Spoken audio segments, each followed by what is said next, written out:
Hello again, everyone, and welcome to my new and mostly improved Roadhog guide.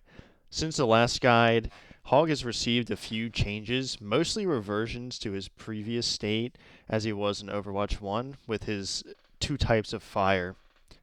Roadhog is still going to be primarily played the same, but now you have the added benefit of being able to actually shoot your enemies beyond just a few meters of distance.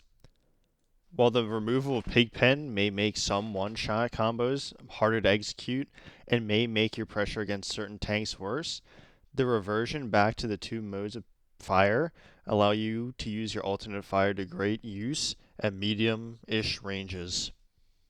This means you're no longer relegated to hiding behind corners when you don't have hook. Alternate fire allows really good pressure at mid ranges and allows you to force out cooldowns more consistently yourself and not be so team reliant. Unfortunately, you may lose some value as Pigpen Hog was significantly easier to execute than this new version of Hog. Most of the advice I gave in my original Hog guide still holds true even now. The primary difference is that now you will have to play further away, generally speaking, than you did with your previous version of Hog. This is mostly because you now have the addition of alternate fire, which gives you good solid mid-range poke should you be able to use it correctly. And the loss of Pigpen plus kind of the smoothed out primary fire makes you much easier to rush down in close distances. Of course, the removal of Pent Up also significantly hinders your survivability.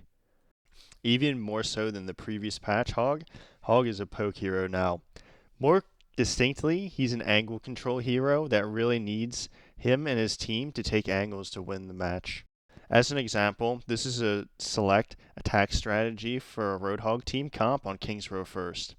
You want someone to control main, someone to control a right lane, and someone to control a left lane. And obviously on this example, we have a Symmetra controlling the close angles on left, a Hog controlling the mid-range angles on main, and Sojourn controlling the far angles on far right.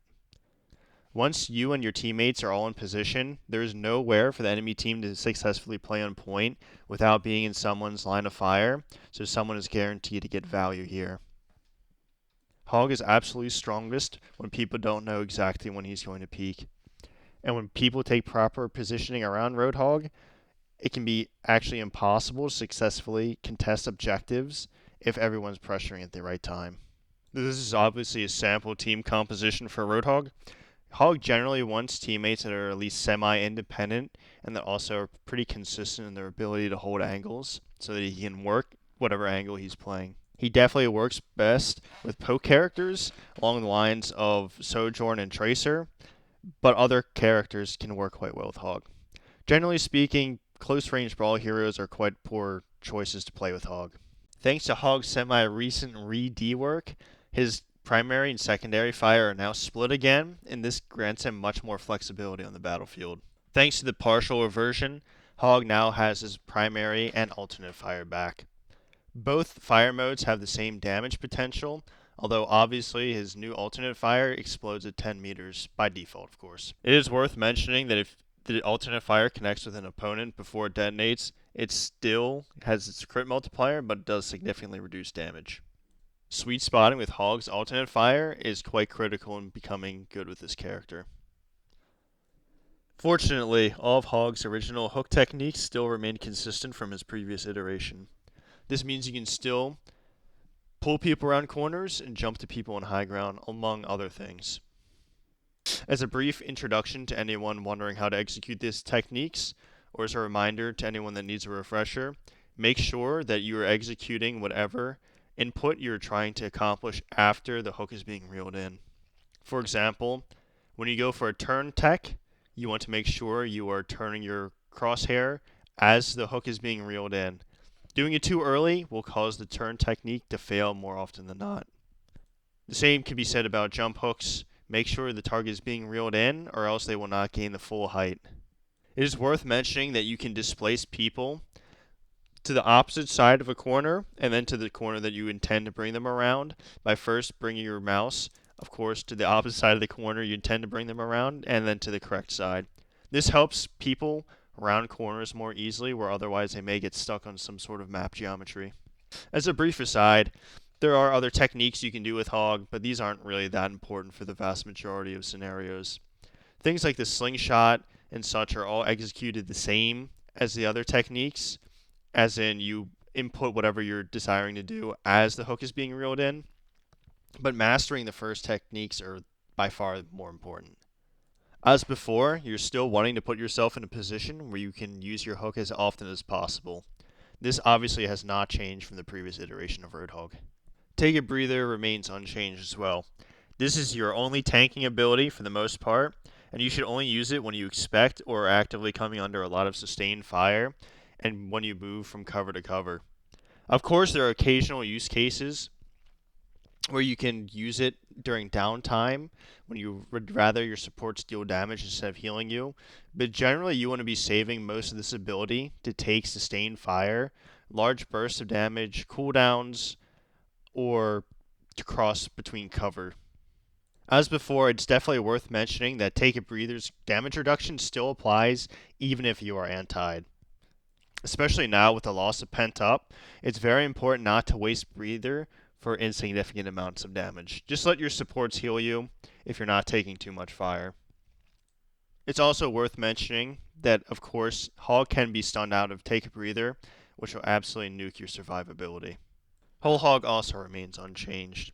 It's best used, of course, still to destroy tanks, especially, or squishies in enclosed areas where they can't just fly away, or to deny other sorts of ults, like Kitsune Rush or Nano Blade.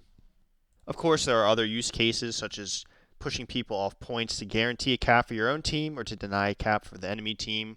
And of course, don't forget that its immense knockback can be used to your advantage to knock people off the map occasionally. Though Hogs received 2 new perks, I still think the original 2 are probably the best for most use cases. Although usually only a minor buff, Scrap Hook is still just a buff, which makes it quite consistent. This perk, while it can provide decent value against immobile tanks with low resources, is mostly used just because it's not a nerf in some circumstances. It obviously can never hurt you to choose this perk. His new minor perk, Shrapnel Launcher, in my opinion is quite undervalued currently, though it is quite difficult to use. Obviously, if you're familiar with Roadhog before his re-D work, you're mostly familiar with his alternate fire's explosion distance, although it was slightly modified from the original distance of 8 meters. This perk almost certainly will mess with your muscle memory, unfortunately. As an upside, it is quite powerful against a lot of hit scans, especially on open maps. Unfortunately, if your opponents make swaps to close range characters, it can quickly become a hindrance. It's also quite difficult to play objective a lot of the times with this perk because it explodes way too far for you to be able to significantly impact the tank if they also mirror you on objective. Though all of this is true, this perk significantly increases your alternate fire explosion distance and allows you to more easily snipe squishies from further away. I suspect this perk will be much stronger the more people use it. Only Hog's returning major perk is worth using, or Invigorate. Pulled Pork, while it may seem decent at first glance, is just too inconsistent to get value. The speed boost provided by Invigorate on command is just so much more useful in basically every scenario to give up in return for Pulled Pork. The only time you're going to consistently get value out of the new major perk is when the enemy tank is very easy to hook, or you're consistently getting 15 plus meter hooks, which is quite inconsistent, obviously. Even then, the opportunity cost of being able to take a bit more damage main when you go for a hook is probably offset by the inability to stagger people by rushing them down with the speed boost, or just getting out of bad engagements that you would otherwise be completely dead in, such as being frozen in a Mei ult. In order to improve on this character, it's worth learning a few more advanced techniques you can use to up your game. I view most of these techniques as more macro focused, as in you need to understand the game fairly well and have fairly good game sense to implement them, though I'm sure some players will naturally learn them just as a result of having better than average mechanics and such. As aforementioned, Hog works best when he's able to catch people off guard. A lot of times, you can predict where people are going to roll out by default, either when you don't know their character lineup or when you know their comp lineup.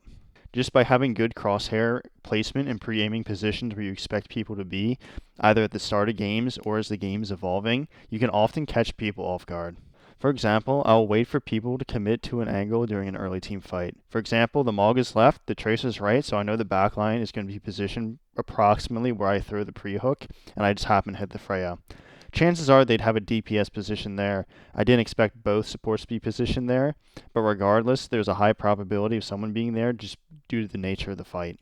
As previously mentioned, this also works as the fight's evolving, though it can be somewhat less consistent because the timing is harder to get down. However, there are a few things that can help you determine if you can pre-hook an angle. For example, if you know the character composition of the enemy team, you can expect certain characters to be at certain angles. For example, if you know they're on a long-range comp, you know that their players are going to be positioned at long angles compared to shorter angles.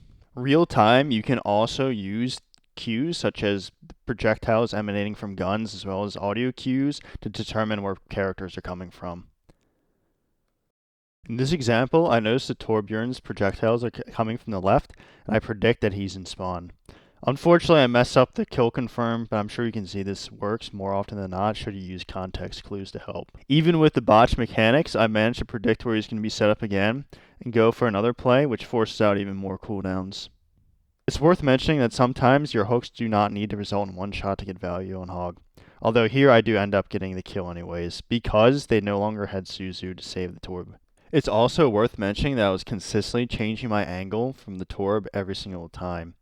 First, I came from the far left, and then from inside the building, in which case afterwards I rotated main, fired a few shots, and went back inside the small building on the left in order to catch the Torb off guard again. As a better aside, it's also worth mentioning that my sound was approximately always in the same location, so it was even more difficult for the Torb to track exactly where I was. Positions like this where you can quickly switch up your angle are very powerful for Hog because the opponents never know exactly where you're coming from. Though none of those hooks were mechanically demanding, I used game sense and audio and visual trickery to my advantage here, multiple times, to get 3 guaranteed hooks that eventually result in a kill anyways. You can also use other approximations, such as your opponent's predicted peak timing, as well as their fire rate to hook people effectively through walls when they don't expect it. In this example here, I noticed the Genji is trying to take cover around the statue thing left, and he's also firing his projectiles at their default rate. This makes it quite easy for me to predict his peak timing around that cover and get an easy one shot on him, when he obviously does not expect it. It is also worth mentioning that I was not looking at him for the vast majority of that engagement to make it even more difficult to ascertain what I was intending to do, although my intention was obviously to hook that Genji the entire time. Needless to say, getting good at flicking is quite a valuable skill to have on Hog. In this more mid-fight scenario, you can see I'm actively baiting the backline to walk forward and think it's safe to push forward by engaging half-heartedly with a Ramatra. My goal here is not really to do damage to the Ramatra, but to look to bait the backline to walk forward and catch them off guard instead. Just by making it unclear what my goals are makes it much more difficult for the enemy team to predict what my goals are. For this next example, I use an amalgamation of these aforementioned tricks, as well as an ability to follow people through walls to get this hook on this Kiriko. I noticed first she's left, and she's walking right at a constant speed to take cover, and based on the positioning of her healing projectiles, as well as her default movement speed, I just throw a hook and it lands based on these things. It's also worth mentioning that you can often shoot people a little or just stare at them to force out cooldowns, especially defensive cooldowns. For example, against this Reaper, I force out his Wraith, which means he can't go aggressively anymore, so I can just use hook elsewhere. In other circumstances, you can obviously just punish someone that aggresses without their cooldowns anyways. As with all tanks, it's very valuable to deny choke points to the best of your ability. This often allows you to set up for easy predictions like this by watching the tank walk forward and looking to hook someone on the back line. It's also worth mentioning, as demonstrated in this example, that I'm perfectly content to give up some space on Hog to give myself an easier opportunity to go for hooks, to either get picks on the back line or force positive cooldown trades on the tank. Hog is not a tank that's very good at just sitting main and sustaining to get value. You often have to give up some space or switch up your angle in order to get value. For a few final remarks, it's worth mentioning that a Hog's best counterplay to stuns or antis is to jiggle peek corners to bait them out. If people don't know exactly when you're going to peek, it's very valuable to do this because just the threat of your hook is often enough to scare people into using cooldowns offensively as well. Similarly to how sometimes staring at people will force them to use cooldowns defensively. Obviously, in this case, however, you can use natural cover to your advantage by blocking whatever cooldown is aimed towards you and denying most or all of its value. On a related note, you can jiggle peek safely behind cover to determine where people are actively positioning or actively moving. Very often, you can use this information to slightly swap your angle and pop up at an unexpected angle for much easier lineups on hooks that are also much safer. This is also very effective because in doing so, you often are naturally baiting main by doing this, and you can bait people into a false sense of security of walking forward, as shown multiple times so far in this guide. And as a final note, it's worth mentioning that occasionally you can stand still to make no noise to get unexpected flanks or otherwise unexpected kills on a target, though this is quite rare to actually be able to do this in Overwatch 2. 5v5, of course. Though I strongly suspect anyone watching this guide is locking Hog no matter the map, Hog definitely has some maps where he's much better than he is on others. I really don't think Hog is particularly great on any map, even Ilios well, though he's definitely usable on pretty much all maps to an extent. In general, any mirrored mode is pretty good for Hog, while asymmetric modes are not very good for Hog. Modes such as Escort and maps like Circuit Royale, or modes such as Hybrid, like King's Row, tend to not be very good maps for Hog for a few reasons. These maps often feature very long sightlines and often can be very main heavy, which is very difficult for Hog to deal with. When 5 people are looking at Hog consistently, because team can't consistently take off angles, it's very difficult to accomplish anything. And needless to say, if the sightlines are too long, you literally cannot do anything until you walk up within range to the enemies anyways. It's often quite difficult just to play objective on these maps too, because a lot of tanks are just quite frankly significantly better at Hog at just sustaining on a point. Maps such as Circuit Royale, Havana, and Midtown are particularly bad for Hog because the sightlines tend to be exceedingly long, and the cart can be inconsistent cover at best. A lot of these maps also feature stark high ground contrast, which is quite difficult for Hog to consistently deal with on offense. Though Hog can be quite annoying on these maps defensively because he has a lot of opportunities to pick off people in the back line. On these exceedingly long range maps, or maps with very heavy choke points, Sigma is a pretty good alternative to pick instead of Hog. Offensively on maps like Gibraltar, you can also choose to go D.Va to more easily deal with high grounds. That being said, Hog is often still quite workable on most of these maps regardless, unless you're playing in very high elo. As for the other modes, such as Control, Flashpoint, and Push, Hog is actually quite good on these modes, or at the very least usable in pretty much every map, and running into trouble in these maps is usually a consequence of the enemy's team comp, not Hog himself necessarily.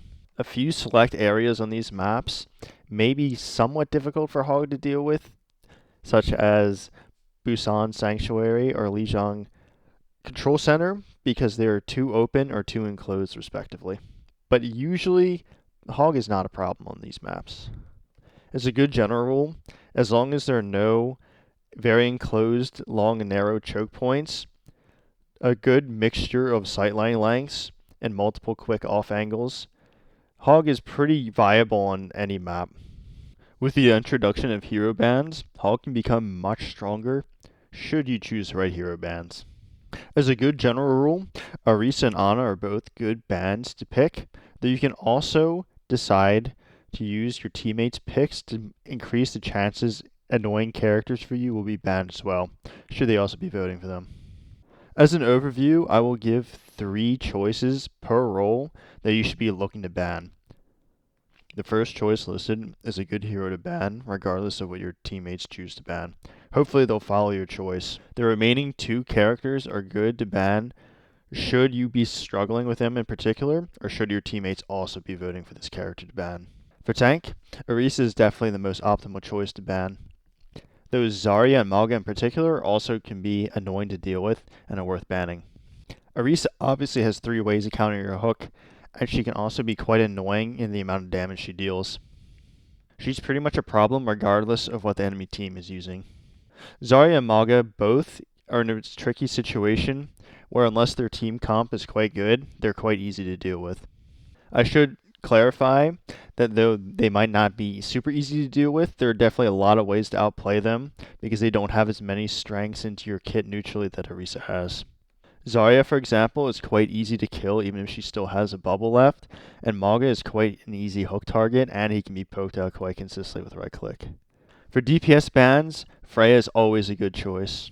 Freya can obviously sit outside your range, deal an immense amount of damage, or just completely ignore you and farm your teammates, and there's often nothing you can do about her. Alternatively, Sojourn and Widow are also quite good picks. Sojourn can obviously farm you for rail, and sometimes stay out of your range, though it can be quite easy to close the distance on her. Though it sounds almost strange, Widow on certain maps can be quite problematic because her range is just so much greater than yours, and due to your lack of mobility, you can't really help your team deal with her. Obviously, the Widow isn't a big problem for Hog individually, but if you don't have a teammate willing to mirror the Widow, you should either vote to ban Widow on Widow maps or just pick a different tank. For supports, Ana is a very obvious ban. Obviously, both Sleep and Nade are a problem for you, but I think a quite underrated value that Ana has, and that she allows a lot of tanks that can be quite annoying for Hog to deal with to play incredibly aggressively into Hog due to her high healing per second as well as her very large range. Nano can also be quite a clutch way to save people that are hooked in for Hog and completely turn the tide of a fight. And and team comp willing, there might not be a whole lot you can do about it. Zen and Lifeweaver are also quite good options to ban on the support role. Zen obviously does an immense amount of damage and can sit outside your range, though he can be quite inconsistent the further away he plays due to his projectile nature. Discord is also a massive problem if timed correctly, because you have no way of getting rid of it except playing natural cover. Fortunately, it's not that difficult to deal with the vast majority of the time now due to the quite old rework at this point. Lifeweaver is kind of similar to Ana in that he can just play outside your range pretty easily. And of course, Grip is quite a great way to save his teammates or allow tanks to play incredibly aggressively into you at very low punish risk. I think both alone, Zen and Weaver aren't a problem, but they become quite annoying when they're paired with Ana in particular. As a bonus tip, banning speed, should your team want to do that, is also quite good, depending on your rank, because speed is Hog's #1 counter. Specifically, Rush is very powerful against Hog because he either explodes or just never is able to do anything because of the immense amount of damage pressure. Chances are this won't happen ever unless you're very, very high on ladder. Now for a general tank matchup overview. Most ground tanks can be somewhat problematic for Hog because they often have at least one way to deny hook and can do a lot of damage to Hog. They're often much more consistent than Hog as well. As a general rule, you want to be spacing these characters at roughly right-click distance and consistently chunking them down with right-click to get openings to use your hook on either them to force cooldowns or their backline should they give up space. Usually just hooking these guys in neutral will not result in much because either they'll block it or you'll hook them into your team or you with full resources and they can just walk all over you. Try not to let them get close without first wasting at least some resources on their team. More of the mobile, dive-centric heroes tend to be easier for Hog to deal with because they tend to lack the damage pressure of the ground tanks, the consistency of the ground tanks, as well as reliable ways of blocking hook. You can often just hook these guys on cooldown. 1, because they don't have ways of blocking hook, and 2, because it can be quite difficult to consistently position yourself to be in right-click distance of them. Overall, they're probably going to be noticeably easier to deal with than most of the ground tanks in the game. Should the opportunity arise, it's always worth shooting tanks in particular, should they be point blank to you, without hooking first. This often allows you to force out cooldowns before you even go for a hook, so you can hook them out of cooldowns to get even more value with your hook. For example, if a diva flies next to you, you can shoot her over and over again to force out Matrix and potentially do some damage to her, and then hook her when she decides to fly again. This way, you're using your cooldowns and maximizing your value from your gun. This is especially important with tanks because they're significantly easier to hit with your gun thanks to its large spread. And especially now that your gun has been reworked to no longer include the central projectiles. I'll briefly go over matchups into more difficult tanks, but if you have any questions or concerns regarding any other tanks I don't explicitly cover here, the tips and tricks I give in my original guide largely hold up now, except with the disclaimer that some of the matchups have changed somewhat due to the addition of right click. As I mentioned before, the big difference is that you now want to be positioning around your right click explosion distance the vast majority of the time against ground tanks in particular, but also against dive tanks if possible. Otherwise, pretty much everything I said in that video still holds true even now. Just for ease of access, I will link that video in the description of this one. Orisa is probably going to be the most difficult tank for the vast majority of scenarios. Orisa has 3 methods of blocking hook, and 2 of which are guaranteed to block hook when used on Orisa herself. She can obviously use javelin throw to save her teammates from your hook as well, fairly reactively. And if she's close enough, she can also use spin to push you out of the way of whoever you're trying to hook in. She also does a lot of spam damage to you thanks to her no damage fall off and your large character model. Orisa also has a ton of armor, which makes your gun half effective as long as she still has her armor. In this matchup, you really want to try to close the distance and get within your right click explosion distance, if applicable, or otherwise try not to let her peek you unless you have your hook available. You can still easily do a lot of damage to her with your right click due to her large player model and especially large head hitbox, however, and force out her cooldowns without even necessarily using hook. As explained earlier, Orisa is definitely a character you can scare into using cooldowns just by staring at. Because she has 3 methods of blocking your hook, she'll often be tempted into using at least one of them to try to deny it. If you can get her to use Fortify early and hook her into your team, she's almost guaranteed to die, however. Usually I try to ignore the Orisa as much as possible and force her to tunnel me instead. This works as long as I can force at least some of Orisa's cooldowns and attentions onto me and look at her back line. Otherwise, she'll be able to run your team down if you're just too far on the flank. Obviously, you can shoot her a bit to do this or just stare at her as aforementioned. One good thing about this matchup, however, is that Fortify does negate all the damage from your ult, so it allows it to do maximum damage as long as you're point blank to her. You can either counter ult her ult where she can't move at all, or wait for her to use spin and javelin throw, and ult her Fortify. Mauga is kinda good into Hog for a lot of the same reasons as Orisa, although he's much more vulnerable unless he has very specific team comps or very specific coordination. Mauga stat checks Hog very hard, and he's also much harder to avoid thanks to his greater mobility and stun than Orisa. All this being said, however, Mauga has no consistent way of stopping damage mid-engagement, and he only has one big cooldown that you really have to worry about to sustain himself.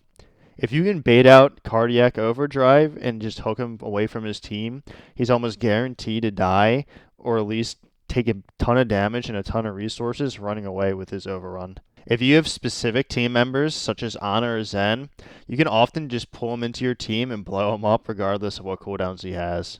In this matchup, I tried to space Mauga out with right clicks and hook him away from his team should he have overdrive available and just play cover as well as possible to waste his time. If I can waste his time in overdrive, it's very difficult for him to consistently deal with squishies because they can so easily dodge his lifesteal. As long as I'm not letting him get a ton of lifesteal off of me, it's going to be very difficult for him to consistently kill my backline unless he's consistently hitting very good slams on them. He might be slightly more difficult to avoid than Orisa, but he's also much easier to work around because he doesn't really have a good way of reliably stopping your hook. So you can kind of free farm his backline or free farm hook him should he be available. It is worth mentioning, however, that if you don't have safe ways of blocking LOS from Maga after hook, or other teammates that he can easily farm health on, such as Bastion, it's really not worth hooking this character into your team at all in neutral, because he'll just kill everyone. If Maga uses ult and he has overdrive available, it's actually better just to shoot the cage and break yourself out. He can sustain through your entire ult should he have overdrive available. Zarya is another tank a lot of people struggle with on Hog, though I do think a lot of people just struggle in general with Zarya. The key to beating Zarya is really the same as beating any other tank, in that you really have to pay attention to her cooldowns. However, with Zarya, you really have to pay attention to what your team is doing and what your team comp is. Obviously, this is true for every tank matchup as well, but this is particularly true for Zarya because what your team is doing also dictates what you do to her bubbles. Specifically, what I mean by this is that if you're running characters that can easily avoid charging Zarya bubble, such as hit scans, or your teammates just happen not to be or actively charging Zarya bubbles often, you can also do the same thing by infrequently shooting Zarya. However, if your teammates are playing spammy heroes or are actively shooting bubbles, you can do the same as well because your shots do so much damage that you can quickly break bubbles. In the first scenario, you pretty much deny Zarya charge as often as possible, which makes it very difficult for her to take space against you because of your immense amount of natural HP. In the second scenario, however, Zarya will often have high charge, but if she oversteps a little, you can hook her away from her team and just insta-kill her because of her low natural HP. You can often do this even if she still has a bubble left, as long as you have teammates that can easily break bubbles, such as spammy projectile characters or close-range brawlers like Reaper. In a higher elo setting or more controlled competitive environment, Zarya is going to be more of a problem when she can bubble in aggressive DPS like Reaper to get in your backline, get charge, and just push you away on the front line very easily thanks to her aggressive short-range DPS bubbles. In these circumstances, it's perfectly acceptable to try to break bubbles and try to kill the DPS before they expect it. This will grant the Zarya charge, but you will have an overall advantage in the fight because you're up one player. It's very important to kite away early in these type of engagements to try to bait the DPS into overextending beyond corners where their supports can't help them.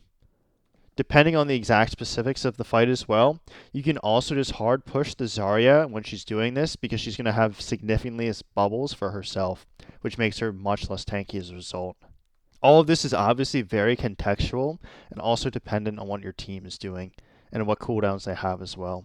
I promise Hog is actually not too bad in Zarya in neutral, as in when she doesn't have specific teammates to help her frontline against you, because you're just so flexible in how you play against her, as I previously explained. Your hook just also completely outranges all the damage she does, and you can also play roughly at her range thanks to your projectile right-click explosion. It's also worth mentioning that her max damage and your max damage are roughly equivalent, although it's much easier to consistently get max damage on Zarya against Hog than vice versa. If you don't miss Zarya often, she's going to have a really hard time making space, especially without like a Reaper teammate. As a special mention from the more mobile tank category, D.Va is probably going to be by far the most difficult mobile tank to deal with. Although D.Va obviously does not have a cooldown to block hook, she can obviously still use natural cover to do so, and sometimes with tricky movement she can dodge hooks with her boosters. D.Va does an immense amount of damage at close range, and does okay mid-range pressure against you with her Helix rockets thanks to your large player model. D.Va also has flexible mobility on a very short cooldown, as well as a matrix that pretty much blocks anything you want to do except for hook. Fortunately, with the return of alternate fire, you can actually force out Matrix now from more than point-blank ranges and actually get more value out of hooks from her now. In this matchup, you often want to stay out of her Matrix range and try to hook her away from her team to waste her resources, or hook her away from your teammates should she engage on them. If she's close to you, remember not to use hook immediately. Try to force her to use some of her Matrix first and catch her when she's trying to fly away from you or her teammates. Really, this is a character you're probably going to have to hard focus because it's just very difficult to do anything should you hook anyone else on her team. Occasionally, there are instances where you can just play out of her Matrix plus flight range, although these are quite rare, especially if she's running some sort of speed boost. Pulling people around corners does block Matrix from saving them, however. Unfortunately, your ultimate is quite inconsistent against D.Va because her Matrix blocks all of it, and it's a fairly long timer and a fairly fast recharge rate, so it can be quite difficult to get value. She's also difficult to off-map kill because her boosters are on a very short cooldown. One trick you can do is to wait for D.Va to remech and either hook her out of the remech or just pop your ult to just instantly shred her mech because it does not take knockback when she's in the remech animation. Unfortunately, as previously stated, D.Va is just a tank you're going to have to hard focus to save your teammates because she can, unlike a lot of other dive tanks, effectively one-shot them. If you decide to try to hook her teammates on an engagement, she often can just save them and give her team a ton of space anyways, so this is definitely a departure from most other dive tank matchups. Alright, and I think that just about sums everything up for this new and improved-ish Hog Guide. If you have any further questions, feel free to consult my original Hog Guide because, like I said, most of it still holds up. Specifically, if you want to see exactly how the techs are performed in isolated circumstances or more in-depth matchup guides against tanks, as I did for a few here, that video is still very applicable, even though it did not have alternate fire. If you still have any further questions, feel free to ask them in the comments, and I'll do my absolute best to reply to them. Thank you all for watching.